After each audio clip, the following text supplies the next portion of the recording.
Давай я подержу. Хорошо. А ты с этим. О.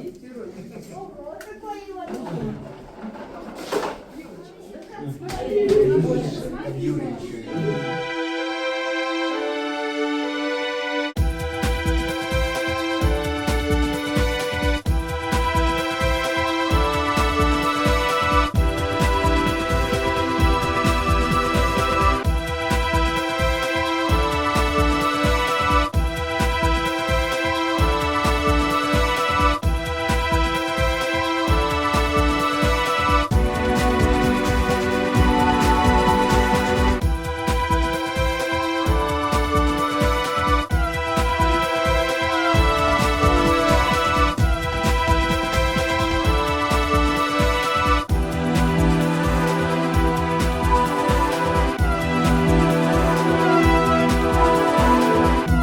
Rob, tell me about what you're doing today.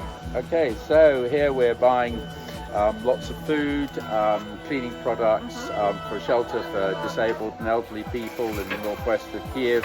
There are about approximately 50 residents there, and we're doing a big shop for them with money that's kindly been raised by Wendy Warrington and other donors of mine that are supporting me and my work in Kharkiv.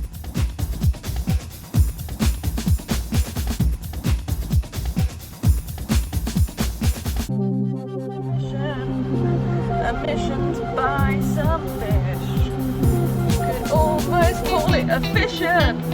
Couldn't you, Rob? You're so welcome for the comedy.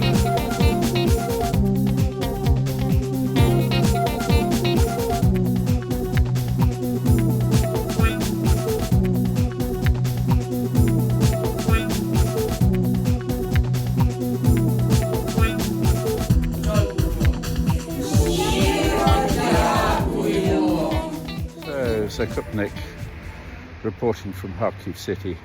Today has been let's just say a very different day. Here I am standing in a suburb of the city, all sunshine and very peaceful, blue skies, summer days.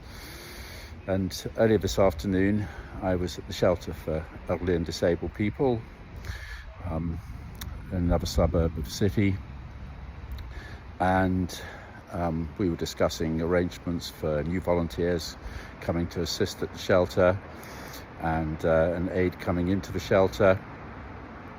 And I'm just going to have to move to one side because I think I'm going to be mown down by a car, which is nothing compared to what happened this afternoon. So we were sitting outside enjoying a cup of coffee, discussing these arrangements. And it all seemed peaceful. It's been quite calm here in the city for the last few weeks. But suddenly there was a sound that to me sounded like an aircraft. And for obvious reasons, you don't really hear aircraft in these parts in eastern Ukraine or anywhere in Ukraine, quite frankly, because if you do, you're pretty worried about what sort of airplane it is. Well, actually, the sound of the airplane was actually the sound of a missile. And I'd never heard it before. And it was followed by a huge explosion, the like of which I've never heard before. And then not long afterwards, well, in seconds, 3 other explosions. We knew after the first one that we could expect another 3 coming from the same plane. These would have been glide bombs probably, so they weren't actually planes over Kharkiv city. They would have been fired from way back across the Russian border, which admittedly is only about 45 kilometers from here. But the sound of these explosions was truly terrifying, and hearing the missile as well before it exploded was something I've never experienced before in more than 2 years in Ukraine. It was the first time I can honestly say that I felt really quite terrified. But more importantly, I didn't have time to really feel too terrified because there were lots of elderly and disabled people outside enjoying the sunshine, and we had to worry about getting them inside, to get them inside to an area where there were all 4 walls, where there were no windows, so that any shattering windows from the force of explosions could blow windows in and obviously injure people. So it was about trying to get people in as soon as we could, so that they could be at least under some protection in between four walls.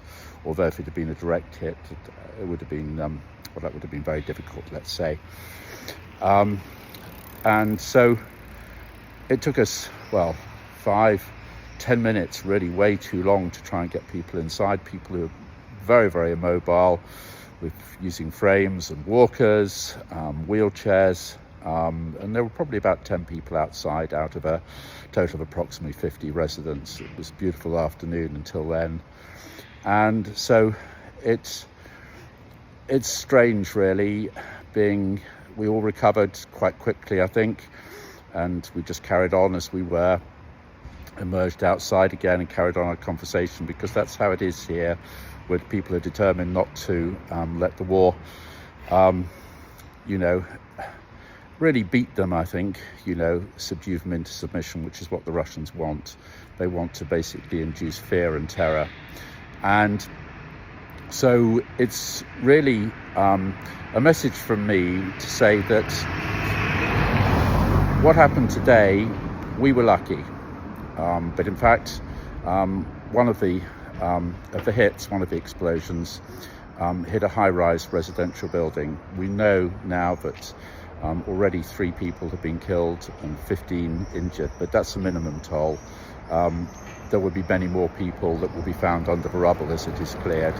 These people now, the survivors that is, will be homeless. And there will be many more people in the vicinity whose windows have been blown out, where there is partial damage to their buildings, who will also be homeless and in need of support. So I'm grateful to you for the donations that you've made. We will be on hand to deliver aid to people where it is needed, in whatever shape or form it is required, whether it's hygiene items, whether it's food, whether it's clothes, whether it's other items that we all take for granted in the home. Could be toilet paper, could be kitchen equipment, any of those things. Could be medicines as well. And a plea from me also to keep topping up my shopping basket so that I can support these people when these awful, terrible attacks take place, as they will continue to do, as the Russians continue to terrorize folk here. So a big thank you from me. Okay, bye for now.